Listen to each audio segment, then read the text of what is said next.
দর্শক, মা দিবসের এই বিশেষ আয়োজনে আমাদের সঙ্গে থাকার জন্য অনেক ধন্যবাদ। নিশ্চয়ই আপনারা অনেক ভালো আছেন। আশা করছি মা সন্তান এই সম্পর্কের ঊর্ধ্বে আজ আপনাদের ভালোবাসা, এবং ভালোবাসার সেই জায়গায় আমরা আবারও ফিরে যেতে চাই আমাদের আজকের অতিথির কাছে। রত্নগর্ভা মা অনামিকা হক লিলি রয়েছেন আমাদের সঙ্গে। খুব ভালো লাগছিল বিরতির আগে আপনার কবিতা দিয়ে আমরা বিরতিতে চলে গেছি, এবং সেই একটা রেশ কিন্তু নিজের মধ্যে উপলব্ধি করছি। আপা, একটু শুনি যে যখন খুব ছোট ছিলেন তখন কি মা কি এত ভালোবাসতেন সেটা কখনো টের পেয়েছিলেন, না বড়বেলায় এসে উপলব্ধি করলেন মা কি জিনিস? এটা কিন্তু কি বলবো, এত মূল্যবান একটা প্রশ্ন। জি, কারণ আসলে মা চলে গেলেই মায়ের কদরটা বোধহয় বেশি বোঝা যায়। সত্যি তাই।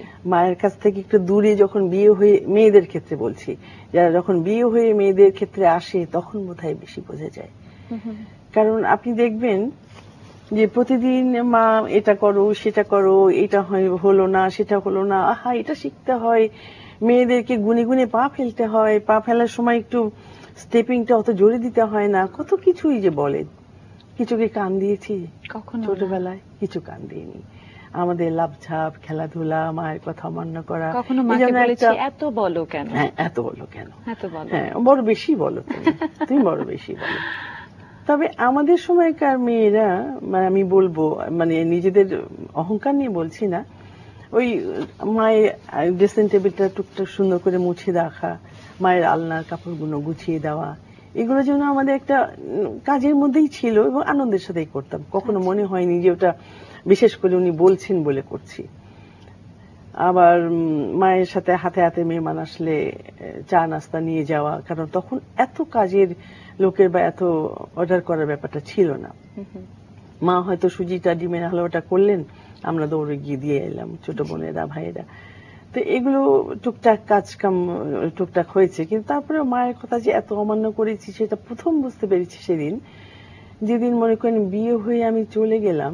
কারণ সেটাও একটা ব্যাপার বটে, কারণ একদম 17 বছর বয়সে বিয়ে হয়ে গেছে, যেটা এখন শুনলে দর্শকেরা হয়তো বলবেন যে এটা তো 18 বছর হয়নি। তো বিয়ের পরে 2 দিন পরে যখন বাবার বাড়িতে এলাম, দেখলাম মা আমাকে, আমি সকালবেলা মা পরোটা ভাজছেন, রান্নাঘরে গেলাম, খুব সন্তর্পণে, কেমন যেন একটু অন্যরকম। তো মা না পিড়িতে এগিয়ে দিয়ে বলছে, বস লিলি, তুই বস। বুক ফেটে কান্না চলে এলো। লিলি বস, পিড়িতে দিয়ে দেবেন আম্মা? তা আমি তো নিজে নিয়ে নিয়েছি এতদিন, মা কেন আলাদা করে বলছেন? তাহলে কি আমি পর হয়ে গেছি?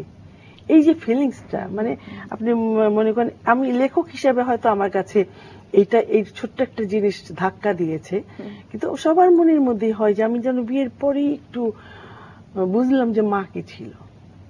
এই যে আলাদা করে একটা দেখা, কিংবা এটার মধ্যে নিঃসন্দেহে অনেক বড় একটা ভালোবাসাও ছিল। আমি ঠিক এই ভালোবাসার জায়গাটা থেকে আপনার সন্তানের জায়গাটাতে আসতে চাই। আপনি রত্নগর্ভা মা, এবং এটা নিঃসন্দেহে আমাদের জন্য অনেক বড় শ্রদ্ধার। আপনার 3টি সন্তান, 3টি রত্ন, একজন ডাক্তার, একজন ব্যারিস্টার এবং একজন ইঞ্জিনিয়ার। 3জন আপনার কাছে কেমন? আমি মানে সত্যিকারে বলতে গেলে হয় কি যে আত্মপ্রচারণা বা আত্ম অহংকার এই ধরনের কিছু এসে যায়, কিন্তু যখন একটা পুরস্কার এসেই যায়, যখন রত্নগর্ভা মায়ের পদকটা পড়েই যায় হাতে, তখন একটু বলতেই হয়। কারণ আমার মেয়ে ডাক্তার, এবং সেই সব বড় আর কি।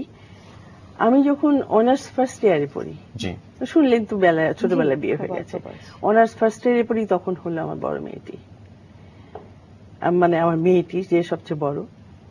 তা এখন ওদের পড়তে বলতে আমার হয়নি, কারণ দেখছি আরে মা পড়ছে, হ্যাঁ মা পড়ছে, মাকে পরীক্ষার পড়াশোনা তৈরি করতে হচ্ছে। কারণ আমার ভিতর ভীষণ একটা জেদ ছিল।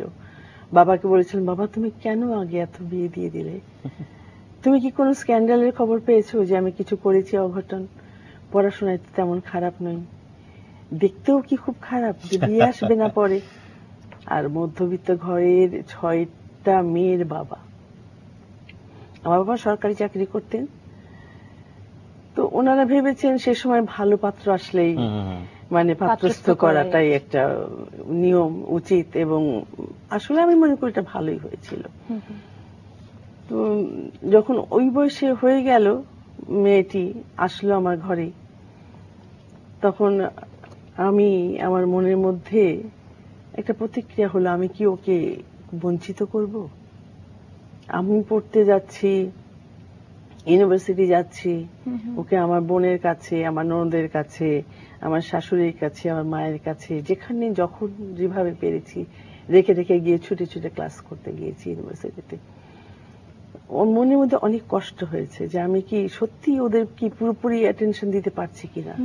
তার মধ্যে আমার হাজবেন্ড আবার পুলিশের officer, ex IG police, doctor M Enamul Haque. উনি তখন এসপি, এসডিপিও, মানে ক্রমশ তো উঠবেন আর কি। ওনার ব্যস্ত জীবন, উনি একটুও সময় দিতে পারেন না। যত হাতে খড়ি দেওয়া বলেন, যত পড়ানো বলেন, সময় দেওয়া বলেন, আমি কিন্তু ওর ফাঁকে ফাঁকে কোনো দিন কোনো বঞ্চিত করিনি। ওরা এটাই শিখে গিয়েছিল যে জন্মদিন বাবা কি নিবি রে, মা তোর জন্য কি আনবো, আমি কেন বই, বই আনবে, ব্যাস বইটা পেলেই ওদের খুশি, খুব খুশি। তাতে হলো কি যে ওই ওরা পড়তে শিখে গেল, বইয়ের উপরে ওদের মনোযোগটা চলে আসলো, এবং ওই বইয়ের মনোযোগ আসার পরে আমি বুঝলাম যে আমি বঞ্চিত করছি না ওদের। নিশ্চয়ই না, কারণ আমার পড়ার ফাঁকে ওদের পড়া হয়ে যাচ্ছে এবং আমি ওদেরকে অবহেলা করার কোন স্কোপ আমার মধ্যে নেই আর কি। আপা ভীষণ ভালো লাগছে আড্ডা দিতে। একটা ছোট্ট বিরতি রয়েছে, ঘুরে আসি, তারপর আবারও গল্প হবে। দর্শক, রাঙা সকালের সঙ্গেই থাকুন, এক্ষুনি ফিরবো।